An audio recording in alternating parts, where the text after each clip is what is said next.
Good afternoon.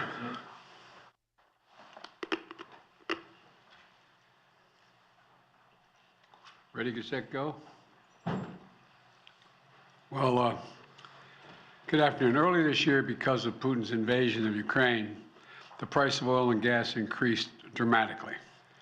And I acted decisively at the time, and thanks in part to those actions, the price of our gas has fallen 30% from the summer highs. Now, it's down about $1.15 a gallon from their peak during the summer. Gas prices have fallen every day in the last week. Let me repeat, gas prices have come down, and they continue to come down again.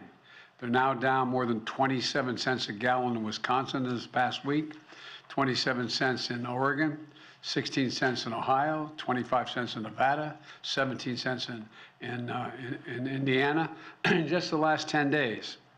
And that's progress. But they're not falling fast enough. Families are hurting. You've heard me say it before, but I get it. I come from a family, if the price of gasoline went up at the gas station, we felt it. Gas prices hit almost every family in this country, and they squeeze their family budgets. When the price of gas goes up, other expenses get cut. That's why I have been doing everything in my power to reduce gas prices since Putin's invasion of Ukraine caused these prices to spike and rattle international oil markets. Excuse me. I focused on how we can protect American families from that spike and give folks just a little bit of breathing room, as my dad would say. Today, I'm announcing 3 critical steps that my administration will take to reduce gas prices at the pump. First, the Department of Energy will release another 15 million barrels from the Strategic Petroleum Reserve, extending our previously announced release through the month of December. Independent analysts have confirmed that drawdowns from the reserve so far have played a big role in bringing down oil prices, bringing them down. So we're going to continue to responsibly use that national asset. Right now, the Strategic Petroleum Reserve is more than half full, with about 400 million barrels of oil. That's more than enough for any emergency drawdown. With my announcement today, we're going to continue to stabilize markets and decrease the prices at a time when the actions of other countries have caused such volatility.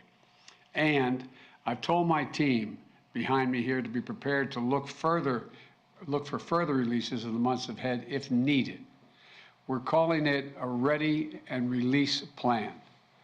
This allows us to move quickly to prevent oil price spikes and respond to international events.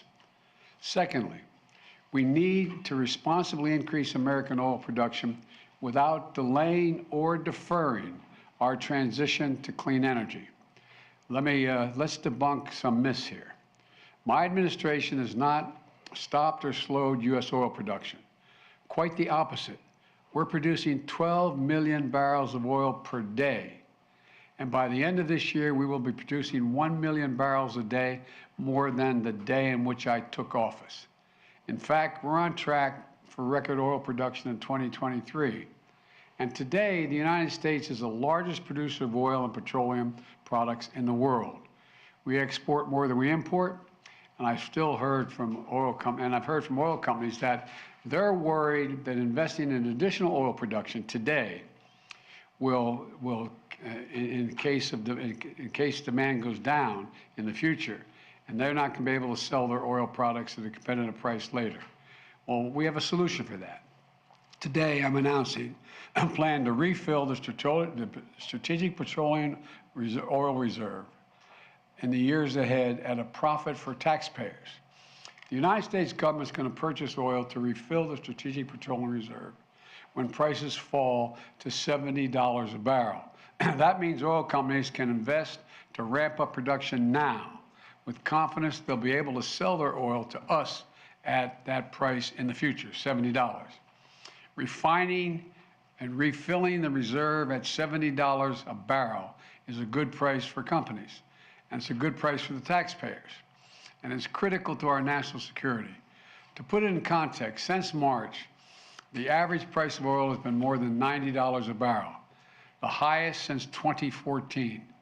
By selling from the Strategic Petroleum Reserve at the higher price of $90 earlier this year and then refilling it in the future at a lower price around $70 will actually make money for the taxpayers, lower the price of gas, and help bolster production, all while totally consistent with my commitment to accelerate the transition to clean energy. So my message to oil companies is this: you're sitting on record profits, and we're giving you more certainty, so you can act now to increase oil production now. The third thing I'm doing is I'm calling on oil companies to pass the savings on to consumers. Consider this: in the second quarter of this year, profits at 6 of the largest producers, publicly traded oil companies, were more than $70 billion. That's $70 billion in just one quarter, 90 days, $70 billion. So far, American oil companies are using that windfall, the windfall of profits, to buy back their own stock, passing that money on to their shareholders, not to consumers. In fact, in the first half of the year, those same companies spent $20 billion buying back their own stock, and most importantly, buying back the most significant buyback in the last almost a decade. That's great if you own a lot of stock in an oil company, or if you're an executive in an oil company. Puts a lot of money in your pocket. That is how you get paid. But it's not the case for the vast majority of Americans paying at the pump. Here's another thing. When the cost of oil comes down, we should see the price of the gas station at the pump come down as well. That's how it's supposed to work. But that's not what's happening. In the past 2 weeks, the price of oil has fallen $4 a barrel. And you think, and thanks in large part to the steps we've taken this year, the price of oil has fallen nearly $40 a barrel since mid-June. That's a 30% drop in the price of a barrel of oil. But guess what? Gas prices haven't fallen that much. And it's not right. Gas prices at the pump should be lower. In fact, if retailers and refiners were earning the average profit they've made over the last 17 years, Americans would be paying at least 60 cents less per gallon for every gallon they buy. Say it again, 60 cents less for every gallon they buy. That makes a big difference in a family. My message to the American energy companies is this: you should not be using your profits to buy back stock or for dividends. Not now, not while a war is raging. You should be using these record-breaking profits to increase production and refining. Invest in America for the American people. Bring down the price you charge at the pump to reflect what you pay for the product. You still make a significant profit. Your shareholders will still do very well, and the American people will catch a break they deserve and get a fair price at the pump as well. One more thing I want to mention today. Our country needs to pass permitting reform to accelerate the development of clean energy. Right now, the process of getting clean energy projects approved is too cumbersome and too time-consuming. So I'm asking the Congress, pass a permitting bill to speed up the approval of all kinds of energy production, from wind to solar to clean hydrogen, because we need to get this moving now, quickly, now. It would take, if we do this, it would take historic clean energy investments that I signed into law and put them into action. In fact, one independent analysis has already estimated that the $369 billion we're making in federal investment that will generate, if we just that, will generate $1.7 trillion in total public and private investments in the years ahead. You can increase oil and gas production now while still moving full speed ahead to accelerate our transition to clean energy. That way we can lower energy costs for American families, enhance our national security at a very difficult moment. Let me close with this. I know it's been a rough 4 or 5 years for the country. For a lot of families, things are still tough. The choices made by other countries are affecting the price of gas here at home. That's why I've been acting so aggressively. Without the steps we've taken over the past several months to ramp up production and lower prices and get relief to consumers, gas prices would be higher than they are today. And we'll keep doing everything we can to keep it going, to ensure that our energy independence and security is available, and to lower gas prices here at home, and to give folks a little bit of breathing room. We just have to remember who we are. We're the United States of America, for God's sake. There's not a single thing we can't do when we put our minds to it.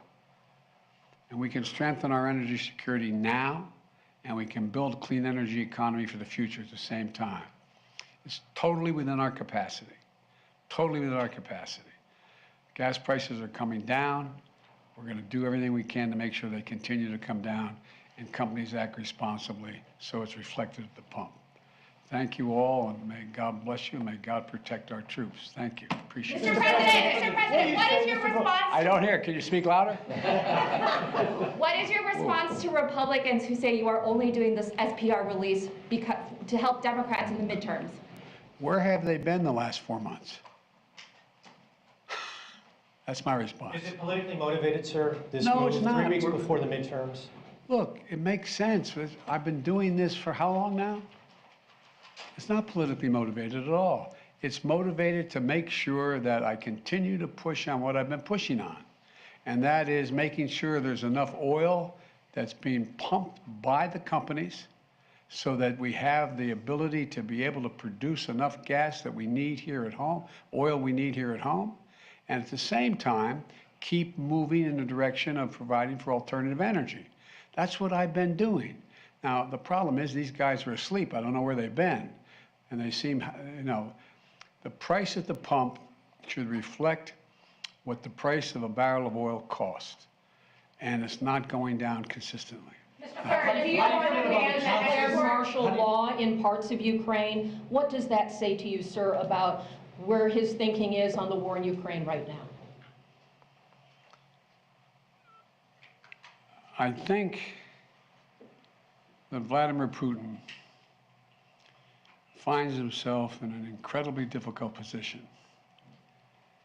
And what it reflects to me is it seems his only tool available to him is to brutalize individual citizens in Ukraine, Ukrainian citizens, to try to intimidate them into capitulating. They're not going to do that. Thank you. Sir, do you want to ban the export of U.S. petroleum products? Thank you, Mr.